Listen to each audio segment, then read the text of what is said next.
Abra sua Bíblia para a gente refletir nessa noite. Esdras capítulo 10.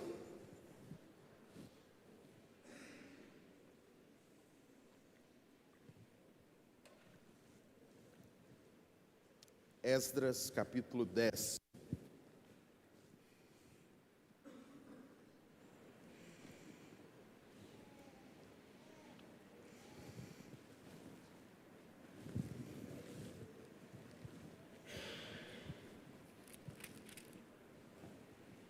Mesmo assentados como vocês estão, eu quero convidá-los a participar da leitura comigo de modo alternado. Eu vou ler os ímpares e vocês os pares, e assim a gente vai até o versículo 17.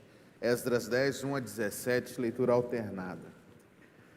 Enquanto Esdras orava e fazia confissão, chorando, prostrado diante da casa de Deus, ajuntou-se a ele de Israel muito grande congregação de homens, de mulheres e de crianças, pois o povo chorava com grande choro.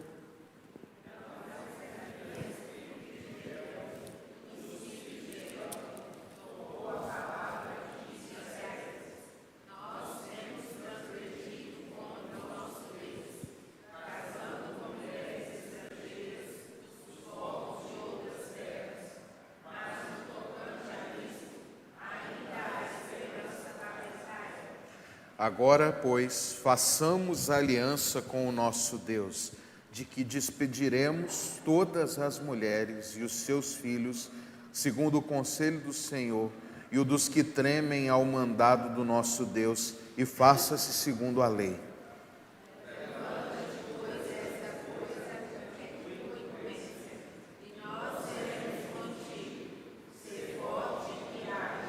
Então Esdras se levantou e ajuramentou os principais sacerdotes, os levitas e todo Israel, de que fariam segundo essa palavra, e eles juraram.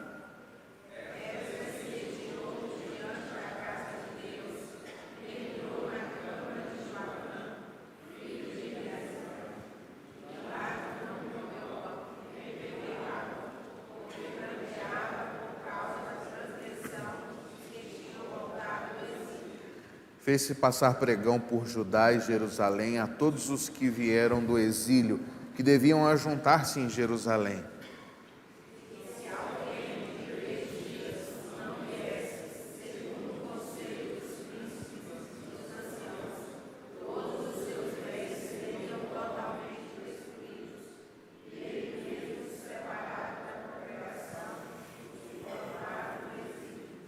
Então, todos os homens de Judá e Benjamim, em 3 dias, se ajuntaram em Jerusalém.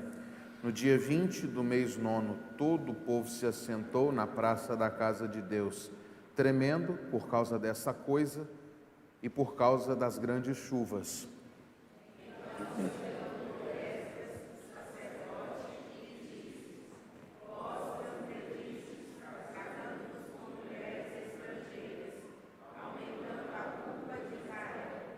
Agora, pois, fazei confissão ao Senhor, Deus de vossos pais, e fazei o que é do seu agrado. Separai-vos dos povos de outras terras e das mulheres estrangeiras.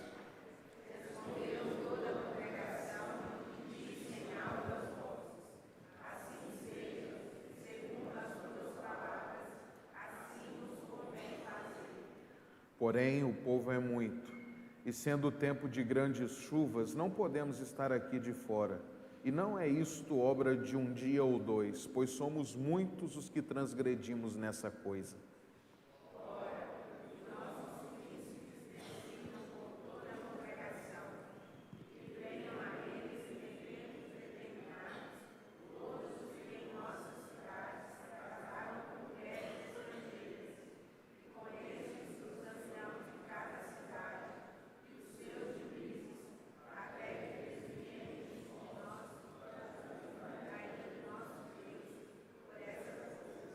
No entanto, Jonatas, filho de Azael, e Jazaías, filho de Tiquvá, se opuseram a esta coisa, e Mesulão e Sabetai, levita, os apoiaram.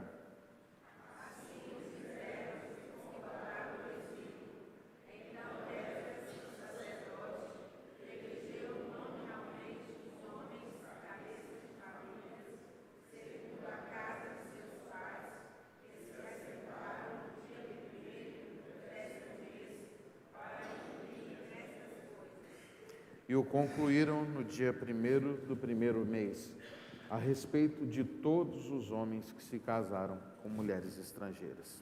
Vamos orar. Senhor, nos permita ouvir a Tua voz neste momento, que a Tua palavra venha com clareza a tratar o nosso coração nas coisas que precisamos ser aperfeiçoados. No nome de Jesus. Amém. Meus irmãos, eu não sei se alguns de vocês já viram ou já participaram em algum momento de alguma brincadeira com criança que não sabe perder. E que a criança começa a mudar as regras no meio do jogo quando ela vê que ela está perdendo para você. Por exemplo, o Samuel, meu sobrinho, é difícil demais você competir com o Samuel em qualquer coisa, porque se ele vê que ele vai começar a perder para você, ele muda a regra, né? Ele começa a jogar bola com você, e você começa a fazer muito gol, ele diz, o meu gol vai valer 3 agora, né? Você começa a jogar o jogo de memória com ele, para mim vale dar uma viradinha de vez em quando, e se eu não virar tudo, tá valendo, né? Ele, nessa coisa da competição, ele não aceita perder, ele muda a regra no meio do jogo, para ele sempre sair na vantagem. A gente tem visto isso acontecer muito hoje em dia com igrejas. Se existem partes das regras que Deus colocaram, da lei de Deus, do jeito que Deus falou que tem que ser as coisas e eu não concordo, o que eu faço? Eu distorço a Bíblia, eu abro uma porta de igreja para mim que seja de acordo com o meu coração, e eu vou ajustando as regras do jogo de acordo com o que eu quero, porque ao invés de eu obedecer às regras, é melhor eu criar uma regra que se enquadre a mim, e está me atendendo, eu não me sinto um transgressor, eu fico com a consciência relativamente limpa, e eu saio ganhando de qualquer jeito. O texto bíblico que a gente leu, ele vai muito na contramão disso tudo. Deus tinha uma regra, esse povo rompeu com a regra de Deus, e chega um momento agora que não dá para mexer na regra, tem que mexer na vida. É muito assim com a gente. Tem gente que, ao invés de se arrepender dos próprios pecados, quer dar uma nova opinião para Deus. Tem gente que, ao invés de querer consertar a própria vida, quer fazer adaptações na Bíblia. Tem pessoas que, ao invés de buscar a santidade, se adequar ao padrão que Deus quer para as coisas, prefere de alguma maneira pintar um Deus à imagem e semelhança do que aquela própria pessoa prefere. Mas aqui não, aqui tem um momento muito traumático na vida de toda aquela nação. O povo foi para o exílio, 70 anos na Babilônia, né? São etapas diferentes, de retornos diferentes, no final das primeiras 4 décadas, e depois lá no final dos 70 anos, nós não vamos entrar nesses méritos aqui, mas há levas do povo voltando em momentos diferentes, mas termina-se o momento do exílio, e esse povo está voltando para Israel, está voltando para casa, e eles foram para lá, e eles começaram a se casar, nem aqui falando dos homens, se casar com as mulheres estrangeiras, as mulheres das outras terras, das outras nações, e não mais casar entre si. E a gente sabe que Deus tinha, com este momento antes do Pentecoste, antes da vinda do Espírito Santo, onde o Senhor em Cristo, pelo poder do Espírito Santo, abrange toda língua, todo povo, toda raça, toda nação, que Deus tinha uma aliança muito específica com a linhagem de Abraão, que havia aquela concepção ali do Deus de Abraão, Isaque e Jacó. A aliança ainda não tinha sido estendida até os confins da terra. Isso é algo mais neotestamentário, apesar de mesmo lá o Senhor ter essa preocupação de que Israel fosse testemunho para as nações, né? Eu sempre gosto de lembrar do Salmo 96, que está lá muito claro: anunciai entre as nações a sua glória e entre todos os povos as maravilhas do Senhor. Deus queria ser conhecido entre outras nações, mas a aliança dele era com aquele povo, e ele precisava se manter um povo puro, e parte da pureza era eles não se casarem com outras mulheres, com mulheres estrangeiras. Essa expressão mulheres estrangeiras aparece no Antigo Testamento cerca de 10 vezes, e elas sempre têm um significado como que esses casamentos mistos traziam prejuízo espiritual. O caso mais famoso, que fica muito claro o que queria se dizer com mulheres estrangeiras, é o de 1 Reis, lá no capítulo 11. Abre lá comigo, por favor. 1 Reis, capítulo 11.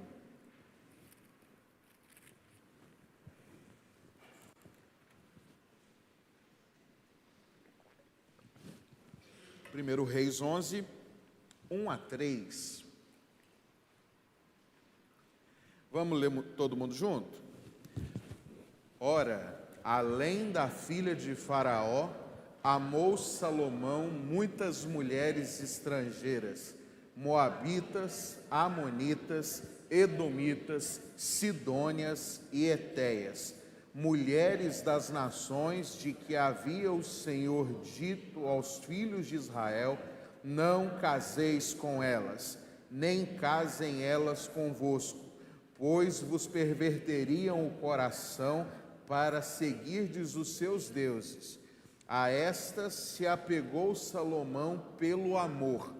Tinha 700 mulheres, princesas, e 300 concubinas.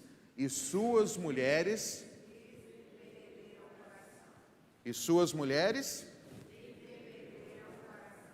preocupação de Deus aqui não era uma preocupação xenófoba, era uma preocupação espiritual, porque ele sabia que o misturar-se com pessoas que não o serviam significava que essas pessoas iam fazer com que a nação de Israel se tornasse uma nação menos fiel à aliança que ele tinha com aquele povo. O que Deus fez aqui não era uma mera cerca de proibição, era uma cerca de proteção. Era para dizer: não façam isso, porque vocês terão os corações de vocês pervertidos. Vocês, pela dureza do próprio coração, pelo fato de que vocês são tão suscetíveis a isso, vocês vão se tornar uma nação idólatra. Portanto, não façam isso. E pelo menos 10 vezes no relacionamento de Deus com o seu povo, com os seus reis, ele vai falar dessa prática. Aqui mesmo em Esdras, quando a gente chega no capítulo 9, nós lemos o 10, olha o capítulo 9, do 1 ao 3, o que diz aqui. Acabadas, pois, estas coisas, vieram ter comigo, aqui é Esdras falando, os príncipes, dizendo: o povo de Israel e os sacerdotes e os levitas não se separaram dos povos de outras terras com as suas abominações, isso é, dos cananeus, dos heteus, dos ferezeus, dos jebuseus, dos amonitas, dos moabitas, dos egípcios, dos amorreus, pois tomaram das suas filhas para si e para seus filhos, e assim se misturou a linhagem santa com os povos dessas terras, e até os príncipes e magistrados foram os primeiros nessa transgressão. Ouvindo eu tal coisa, rasguei as minhas vestes e o meu manto, e arranquei os cabelos da cabeça e da barba, e me assentei atônito. Por quê? Era algo que na cabeça de qualquer um judeu daquele momento era óbvio demais que não era para fazer. Era tão claro quanto 1 mais 1 é 2. Por isso ele falou: eu fiquei atônito quando me contaram que isso tinha acontecido, e a começar pelos próprios líderes do povo. Foi um erro básico, essencial. Não era para tomar em casamento as pessoas dos outros povos, das outras nações. Era para que nós continuássemos sendo a nação santa, o povo de Deus. Até que a gente chega no final desse mesmo capítulo, a partir do versículo 10, que diz assim: agora, ó nosso Deus, que diremos depois disso? Pois deixamos os teus mandamentos, que ordenaste por intermédio dos teus servos os profetas, dizendo: a terra em que entrais para possuir é terra imunda, pela imundícia dos seus povos, pelas abominações com que na sua corrupção a encheram, de uma extremidade à outra. Por isso não dareis as vossas filhas a seus filhos, e as suas filhas não tomareis para os vossos filhos, e jamais procurareis a paz e o bem desses povos, para que sejais fortes e comais o melhor da terra, e a deixeis por herança a vossos filhos para sempre. Depois de tudo o que nos tem sucedido por causa das nossas más obras e da nossa grande culpa, e vendo ainda que tu, ó nosso Deus, nos tens castigado menos do que merecem as nossas iniquidades, e ainda nos deste esse restante que escapou, tornaremos a violar os teus mandamentos e aparentar-nos com os povos dessas abominações? Não te indignarias tu, assim contra nós, até de todo nos consumires, até não haver restante nem alguém que escapasse? Ah, Senhor, Deus de Israel, justo és, pois somos os restantes que escaparam, como hoje se vê. Eis que estamos diante de ti na nossa culpa, porque ninguém há que possa estar na tua presença por causa disso. Então, apesar de para nós, hoje, no século 21, isso parecer algo muito estranho, algo muito radical, essa coisa de não, peraí, não pode casar com alguém de outra religião, não pode casar com alguém que não professe Jesus Cristo, por mais que casamento misto esteja na moda, por mais que muitos cristãos não estejam nem aí, naqueles tempos era muito claro para aqueles povos, olha, para aquele povo, né, vocês não devem se casar com aqueles que não são do povo de Deus. Mas eles foram e se casaram, e aí Esdras começa a chorar e a conscientizar o povo. Ele se afasta, ele chora, ele jejua, ele não quer comer, e os líderes do povo chegam para ele e falam assim: vamos convocar todo mundo e vamos tratar desse assunto, porque nós estamos com você, nós precisamos corrigir isso. E a correção foi a mais dolorosa possível: mandar as esposas com os filhos de volta para a casa dos pais delas, por terem desobedecido a Deus. Foi a mais drástica possível, e eles disseram: nós vamos fazer o que precisa ser feito, nós queremos obedecer a Deus. E aí, então, convoca-se os homens, os cabeças das famílias, para que venham, e eles chegam, e eles se posicionam de frente da chamada casa de Deus, e o texto bíblico diz assim: olha, nós estamos tremendo aqui. E eles dizem: por causa dessa coisa e por causa da chuva. Eles dizem: nós estamos tremendo por dentro e por fora. A gente está tremendo porque nós temos consciência que pecamos diante de Deus. Então eles não estavam tratando como algo, isso é legalismo de Esdras. Não, nós estamos tremendo porque sabemos que erramos contra Deus, que pecamos, e nós estamos tremendo porque está chovendo e a gente está com frio. Então vamos fazer o seguinte: a gente volta para casa, ficam os príncipes, negociem entre eles, e o que os nossos príncipes resolverem, nós vamos acatar. Depois eles nos chamam e nós vamos fazer.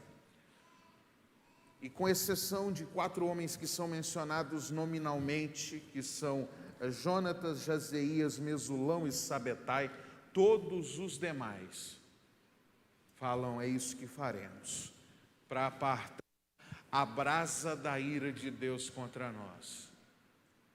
Nós faremos aquilo que precisa ser feito agora. Não era para ter casado, casamos, erramos, vamos desfazer o que Deus disse que não era para ter nem feito. É duro, mas as expressões utilizadas aqui são muito fortes, porque dizia assim: se alguém se recusar a comparecer, se alguém se recusar a obedecer, essa pessoa será afastada da congregação santa de Deus e todos os seus bens serão destruídos. Quem era afastado? Leproso. Leproso era imundo na carne. Aqueles que não rejeitassem os casamentos mistos eram imundos no espírito, seriam tratados como leprosos, por não obedecerem à palavra de Deus. E nós temos um Esdras aqui jejuando e orando e sofrendo porque tinham pecado contra Deus. Porque diante de Esdras, mais drástico, e diante daquele povo, mais drástico do que mais drástica que qualquer atitude que eles fossem tomar, era o peso do pecado diante de Deus. Meus irmãos, minhas irmãs, pessoas que tratam o pecado com seriedade. ainda que esses pecados tivessem se tornado socialmente aceitos. Nós temos onde nós paramos de ler, mas se você continuar a ler, você verá que existem os nomes dos homens que transgrediram. São 110 homens, sendo eles 17 sacerdotes, 6 levitas, 3 porteiros, 1 cantor e 84 leigos. Então você tem uma gama de gente da liderança do povo de Deus, quase 30, e você tem mais 84 que seguiram os seus líderes e falaram: uai, se os líderes do povo, se os sacerdotes, os levitas estão se casando com as mulheres estrangeiras, nós também vamos entrar nessa. Se eles não estão obedecendo a Deus, nós também vamos desobedecer. Eles talvez não tivessem mães igual as nossas, que a gente chegava e dizia: mãe, está todo mundo fazendo. E a mãe dissesse para ele: você não é todo mundo, meu filho, né? Faltou uma mãe do século 21 lá para dizer: olha, vocês não casam porque todo mundo está casando, vocês não desobedecem porque todo mundo está desobedecendo, vocês não podem fazer isso. Então são 110 famílias que incorreram nisso, que foram, seja no cativeiro ou daqueles que ficaram e resolveram se misturar, que fizeram isso, que se casaram com mulheres estrangeiras, e assim como Salomão, isso pervertiu o coração. O Senhor dizia: isso está causando grande complicação para esse povo, porque esse povo me desobedeceu. E no versículo 18 diz assim: acharam-se dentre os filhos dos sacerdotes estes que se casaram com mulheres estrangeiras. E aí vai começar a listar todo este povo, o que eles fizeram. E olha que diz o versículo 19: com um aperto de mão prometeram despedir suas mulheres, e por serem culpados ofereceram um carneiro do rebanho pela sua culpa. O despedir aqui, você deve ter uma noção de que não era um despedir com a mão na frente ou outra atrás. Ainda que elas fossem despedidas, elas seriam, receberiam um suporte para tocar a vida com aqueles filhos seriam sustentados, não estavam abandonando ninguém à fome, à miséria, mas era um momento de: olha, vocês voltem para casa dos seus pais, nós não podemos continuar essa relação, esse casamento, porque não é o que Deus quer, nós desobedecemos a Deus. Meus irmãos, e o tema da mensagem que eu coloquei hoje é: quando obedecer dói. Porque uma coisa que esse texto fala muito é em lágrima, é em gente chorando. Porque eu fico imaginando como é que é uma cena dessa. Você mandar a sua família que você constituiu de volta para casa para obedecer a Deus.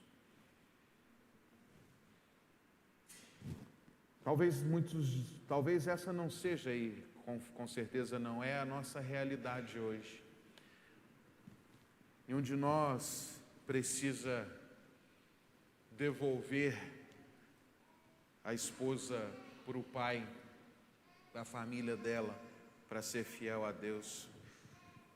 Mas também, ainda para nós hoje, é muito comum termos momentos em que obedecer a Deus dói. Porque obedecer não é um negócio dos mais confortáveis, nem sempre é. Obedecer o que os nossos pais nos mandavam fazer, obedecer algumas ordens dos nossos empregadores que nos colocam em umas situações assim, de fazer aquele tipo de trabalho que ninguém quer, mas pela força do dever muitas vezes se faz, porque é o que eu preciso fazer. Trabalhar não é todo dia que você acorda com toda a disposição do mundo, dizendo: que bênção que eu tenho um trabalho para sustentar a minha família, e hoje vou todo alegre para o trabalho. Tem dia que você vai trabalhar e que a sua vontade é ter ficado na cama.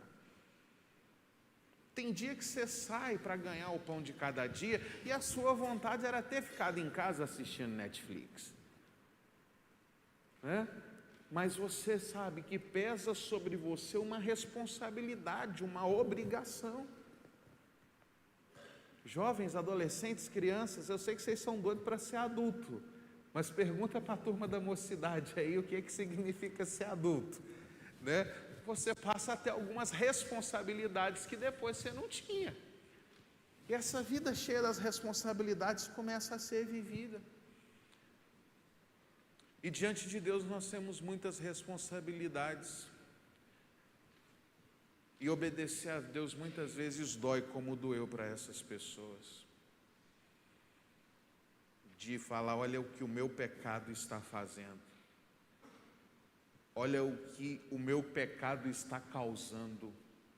Olha o número de pessoas sendo atingidas porque eu desobedeci a Deus. Olha o número de pessoas sendo prejudicadas porque eu resolvi seguir o meu coração e não obedecer aquilo que Deus me mandou fazer. Duro. Eu listo aqui quatro situações que esse texto me mostra sobre quando obedecer dói. Obedecer dói quando a gente vai obedecer num cenário de desobediência. É a ideia do todo mundo faz. Num cenário onde ninguém está preocupado com a vontade de Deus. Numa realidade como a nossa, em que muitos não entendem que a Bíblia seja a palavra de Deus, que os 10 mandamentos são ultrapassados, que, olha, essa coisa de castidade, de santidade e tudo aquilo que envolve a ética cristã parece muito ultrapassado e o povo transgride sem nenhum peso na consciência. É duro ser obediente. É duro obedecer a Deus num cenário em que ninguém obedece. É duro ser difícil, é duro ser justo, onde todo mundo é injusto. É duro. A resposta de Deus é a resposta mais clara de todas. Fala, olha, você é meu, eu sou seu pai. Você é um dos que eu salvei, meu filho pagou o preço para que você seja nova criatura, por isso você não está autorizado a viver da maneira que todo mundo vive. Se todo mundo começar a dizer que 1 mais 1 é 3, nós vamos continuar dizendo que 1 mais 1 é 2. Se todas as pessoas começarem a dizer e o país aprovar e ficar determinado que o aborto é algo que deve ser praticado e que ele é legalizado e estimulado, nós continuaremos a ser contra. Porque não é porque todo mundo faz, não é porque já está no tecido social do país que a gente faz, que nossa lei está acima de qualquer lei dos homens, de qualquer conveniência humana. Na prática, meus irmãos, pode ser que o cenário atual seja de dizer para você assim, quer ir embora para a América? Vai pelo México no Caicai. Mas você é servo de Deus, e para você esse negócio não rola assim. Pode ser que está aí todo mundo mentindo para Samarco, para ganhar uma indenização legal, e que pode ser que para você todo mundo diga, que o seu vizinho tirou não sei quantos mil, a moça ali da frente tirou tanto. Ué, mas ela não era pescador, ele não era pescador, mas ele disse que e tirou o preço de um carro novo. Mas você não vai fazer isso, porque você não faz o que todo mundo está fazendo. Não é porque todo mundo compra diploma, não é porque todo mundo compra pós-graduação e bota no currículo para ficar bem colocado em edital de prefeitura e do estado que você vai fazer isso. Não é porque todo mundo está fazendo. Aquelas pessoas dirão, está todo mundo casando com as mulheres estrangeiras, vamos lá também. Está todo mundo indo para os Estados Unidos pelo México, eu vou também. Está todo mundo falando mentira aí nas entrevistas da Samarco e ganhando mais dinheiro, eu vou mentir também. Mas nós não somos todo mundo, nós somos o povo de Deus. Nós somos o povo que deve obediência, não apenas à nossa consciência, mas ao Senhor. Pode ser que você venha a ser chamado de bobo, pode ser que você venha a ser chamado de tapado, de careta, mas obedecer a Deus é a opção que o cristão tem. É a opção que nós temos. Mesmo que o cenário inteiro seja de desobediência, nós vamos obedecer. Tem uma foto famosa em que o ditador alemão Adolf Hitler está postado diante de um grande exército, e todas as pessoas naquela foto estão fazendo a clássica saudação nazista do braço direito esticado com a palma virada para baixo. E existe um homem no meio daquela foto de milhares de pessoas que, ao aproximar a foto, você vê que ele não levantou um de seus braços. Ele manteve-se imóvel e ele não fez a saudação ao líder da nação. Ele manteve a sua convicção. E não era porque todos faziam que ele ia fazer. Não é porque todos os seus amigos fazem que você vai seguir o fluxo dos seus amigos. Não é porque todo mundo na faculdade que você estuda tem aquelas práticas que você vai seguir o que todos os seus amigos da faculdade fazem. Não é porque todos os seus conhecidos têm as atitudes X, Y ou Z que você há de ter. Porque nós somos o povo de Deus e Deus tem uma aliança conosco que nós não estamos autorizados a fazer. Com quem você tem uma aliança? Com Deus. Então obedeça, ainda que isso possa doer, ainda que seja num cenário de desobediência. Outra coisa, é muito doloroso obedecer quando a gente está falando de algo que já virou hábito nosso, pessoal. É muito difícil obedecer a Deus quando a gente está lidando com algo que faz parte com que a gente foi criado. Por exemplo, para alguém que foi criado numa família onde a linguagem chula, torpe, condenável nas Escrituras é comum. As pessoas se xingam e se ofendem o tempo todo. Os meninos nascem e crescem ouvindo palavrão de lá para cá o tempo todo. É muito difícil você pegar uma pessoa dessa e falar assim: você precisa refinar o seu vocabulário. Você foi criado num cenário muito diferente de tudo que deveria ser. Ele diz: mas caiu no hábito. Mas a Bíblia diz: não saia da sua boca nenhuma palavra torpe, de torpeza, palavra má, danosa, xingamento. E aí essa pessoa então é estimulada a refinar o seu vocabulário. É muito difícil quando você começa a pregar um evangelho, por exemplo, para uma moça, para uma mulher que foi acostumada a vida inteira, desde a sua adolescência e a sua juventude, a se vestir de maneira vulgar e sensual, e a dizer para ela: minha irmã, para andar com Jesus, o seu guarda-roupa também vai precisar converter. A Bíblia não quer que você seja uma mulher sensual e que a sua sensualidade seja guardada para o seu marido e não para os outros homens da rua, não para as outras mulheres. Tem coisa que você mostra para ele, não é para todo mundo.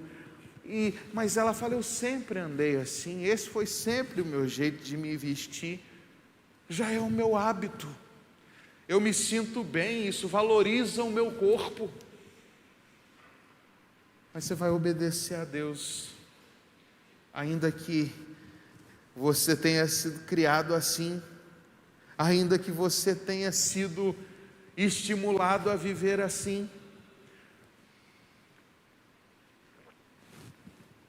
Quer ver um pecado que já virou hábito para muitos de nós? O pecado da indiferença. Pecado de ouvir assim, numa reunião de oração, por exemplo: olha, pedimos oração pela família de fulano de tal, que está com um problema de enfermidade. Pedimos uma oração por fulano de tal, que está enfrentando um problema no casamento. E você manter-se indiferente àquilo tudo. Muitos adotaram essa frieza pecaminosa de passar anos, meses, domingos e mais domingos frequentando uma igreja com irmãos preciosos em Cristo, como estamos aqui, e nunca compartilhar um bom papo com ninguém, de não desfrutar da comunhão, de tratar o outro com tamanha indiferença, de cultivar relações frias, distantes. E aí você diz: olha, você é parte da igreja, você precisa aproximar dos outros, você precisa levantar para dar um abraço num visitante. Você não pode sair nessa correria na hora que acaba o culto. Nós somos parte da família. Você tem que abençoar alguém, você tem que ser abençoado por alguém. E aí fala: não, mas eu fui acostumado assim, igreja eu chego 5 minutos atrasado para não ter que cumprimentar ninguém, e saio na hora da bênção para não ter que cumprimentar ninguém de novo. Você está errado. Você foi chamado para ser parte de um corpo, de uma família. Isso pressupõe relações. Ah, mas eu fui criado assim. Ok, deixa a sua criação para trás e começa a consertar. Você foi criado errado. Eu sempre fui assim, então você sempre esteve errado. Nós somos o povo do amor, o povo da graça, o povo do sorriso, do afeto, do abraço, do cuidado, do pastoreio. Então, às vezes é meio doloroso obedecer quando mexe em algumas coisas que já são manias nossas. Diz assim: eu sempre fui assim, e é difícil mudar. Fui criado desse jeito. Mas para obedecer a Deus, não importa a sua criação, não importa se você sempre foi assim ou assado, não importa o seu temperamento. É uma das coisas que muitas pessoas usam, né? Ah, esse sempre foi o meu temperamento. Né? Eu costumo dizer aquelas pessoas que são grosseiras e mal educadas e dizem que são positivas. Não, elas são negativas mesmo, né? Positivo se fosse bom, é negativo.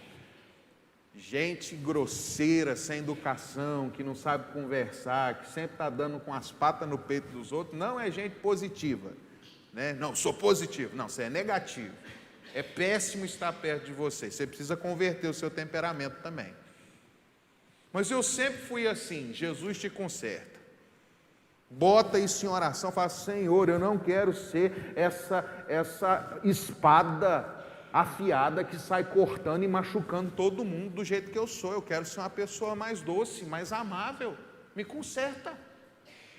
Me torne alguém maleável, alguém agradável, alguém que saiba conviver em sociedade, alguém que ao invés de prejudicar o outro, abençoa o outro. Obedecer quando a gente já está habituado a ser de um jeito é difícil, dói.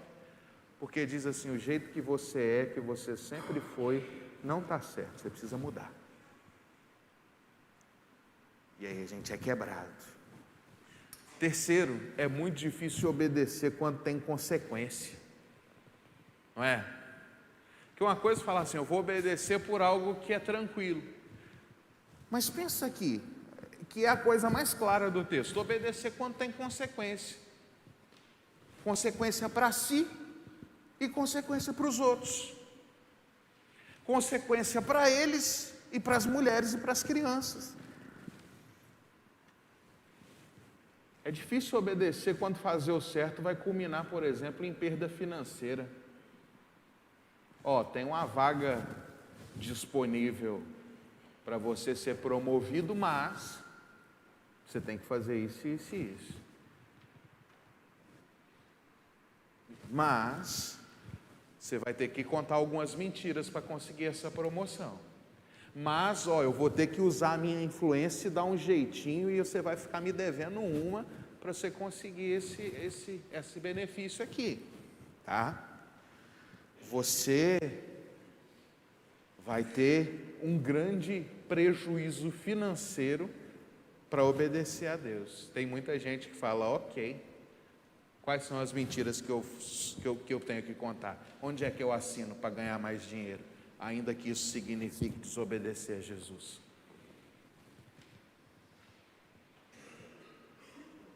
Para que servir a Jesus se eu vou ficar rico? Se eu vou ganhar 2, 3 vezes mais do que eu ganho hoje? Tem gente que não está nem aí. Obedecer quando tem consequência, quando tem perda, quando tem perseguição.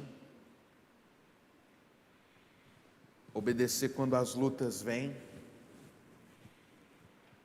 Obedecer quando a obediência significa sofrer algum tipo de dano. Imagine os nossos irmãos nesses países de governos tirânicos, onde o simples fato de professar a fé significa prisão, penas de morte. Obedecer quando tem consequência dói.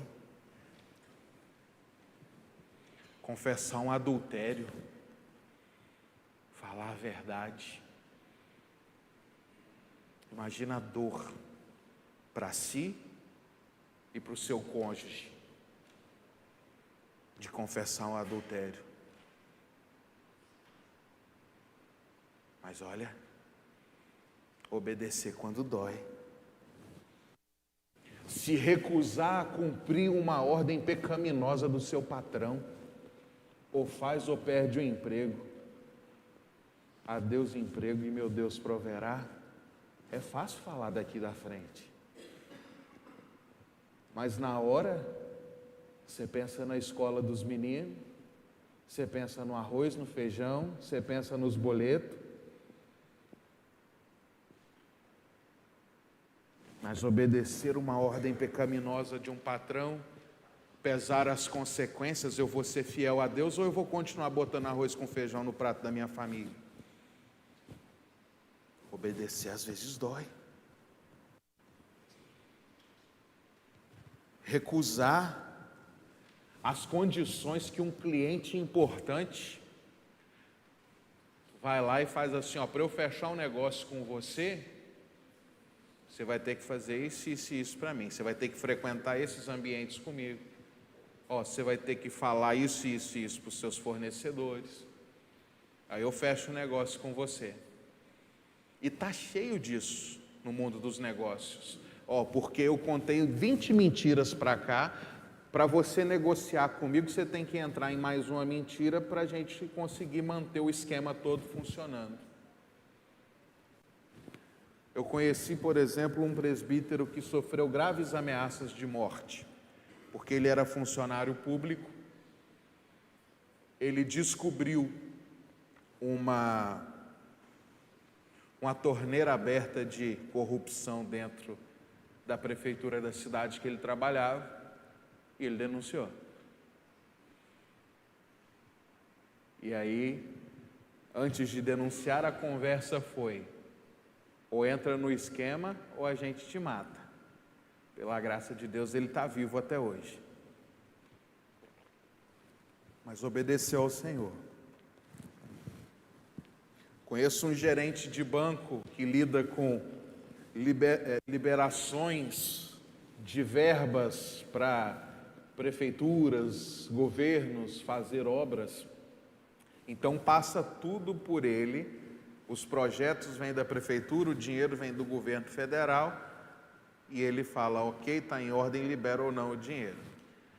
E aí ele começou a achar ilegalidades e ele teve que ir depor em vários lugares para isso, e ele falava que ele chegou a algum momento da vida dele que ele ia levar as crianças para a escola com escolta.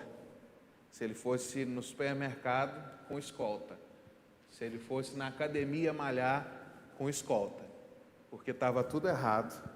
E disseram, nós vamos matar você, sua esposa, seus filhos, se você nos denunciar. Se você não aprovar a verba lá para o nosso município. Ele precisava andar escoltado. Resolveu ser fiel a Deus. Tem gente que, infelizmente, não será fiel a Deus em coisas mínimas. Mas muita gente está disposta a ser fiel a Deus até as últimas consequências. Está disposto a obedecer a Deus, mesmo que isso traga consequências pesadas para você? Porque às vezes obedecer dói. Por fim, às vezes obedecer é necessário e é doloroso, porque obedecer significa corrigir uma rota. Penso em Zaqueu. Zaqueu tinha uma prática. Segundo ele era alguém que defraudava pessoas, que fazia os seus desvios. E quando ele se converte, ele fala: naquilo que tenho defraudado aos outros, eu vou restituir. Eu vou corrigir a rota. Até agora eu fazia de um jeito, mas agora eu estou com Jesus e a coisa muda. Lembro de Davi, e depois de exposto ao pecado que tinha praticado, no Salmo 51 ele fala: restitui-me a alegria da salvação e da disposição de viver uma vida nova diante de Deus a partir daquele momento.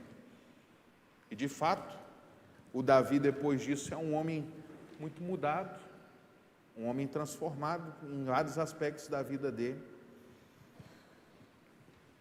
E nós também somos estimulados a obedecer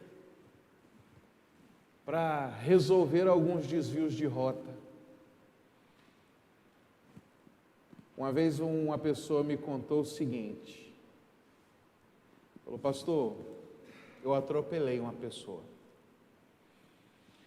E no ímpeto do momento, na adrenalina, a minha questão foi: eu vou acelerar e vou vazar daqui, porque era tarde da noite, ninguém viu, ninguém. E depois de andar para frente uns 3 minutos no carro, falou assim: eu preciso dar a volta, eu preciso ir lá. Ninguém viu, tarde da noite. A pessoa rodou, ela não anotou placa do carro, mas eu sei o que é o certo a fazer, eu vou voltar lá, eu vou prestar socorro. Ah, mas pode ser que eu seja processado, pode ser que aconteça um monte de coisa, mas eu vou fazer o que é certo, eu vou corrigir a rota. Eu não vou persistir no erro, ainda que eu me sinta preservado. A minha consciência comigo mesmo e com o meu Deus não vai deixar que eu prossiga a fazer isso. Eu já ouvi isso de alguém que teve um filho fora do casamento e que disse: não vou assumir, até que encontrou Jesus e foi encontrado por Jesus e disse: eu preciso buscar aquela moça que eu engravidei na minha juventude e eu preciso tentar reparar esse negócio e assumir aquele menino, que é meu filho.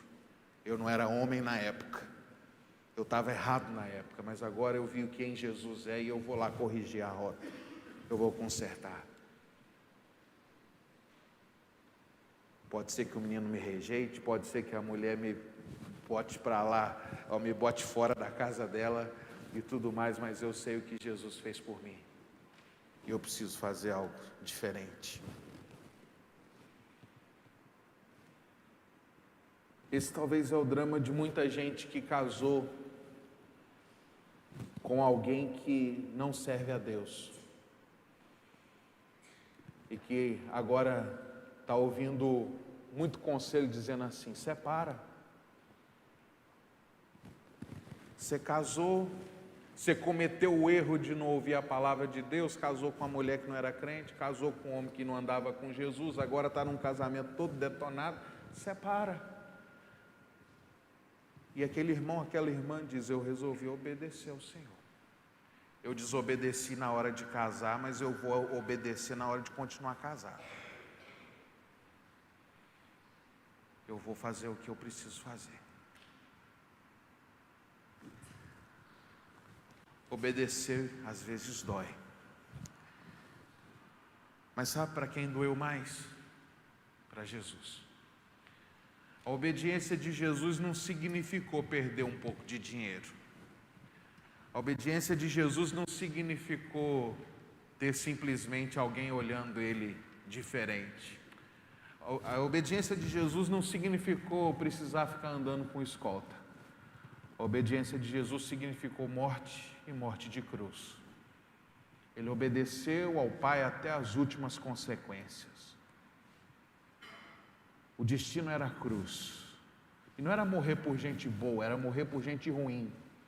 Por você e por mim, que não o valorizamos como ele deveria ser valorizado, que não o amamos como ele deveria ser amado, que não o servimos como ele deveria ser servido, que muitas vezes não estamos nem aí para aquilo que deveríamos ser como servos dele, mas ele morreu por nós, e a obediência dele foi a obediência por um bando de ingratos, como eu e você.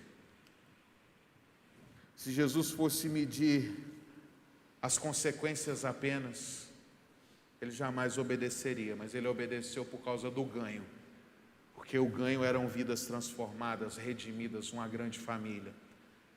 Nunca observe a obediência pela ótica da perda. O que eu vou perder se eu obedecer a Deus? Mas o que eu ganho obedecendo ao Senhor? Eu ganho a consciência tranquila. Eu ganho o privilégio de estar sendo fiel àquele que já me deu tudo. Eu ganho o privilégio e a graça constante de ver que, de fato, o que Ele fez por mim valeu a pena, porque eu sou nova criatura vivendo em novidade de vida. E eu quero encerrar, o Ministério de Louvor pode se posicionar aqui à frente, lendo com você Hebreus capítulo 12. Quero que você fique de pé. Hebreus 12, a partir do versículo 4.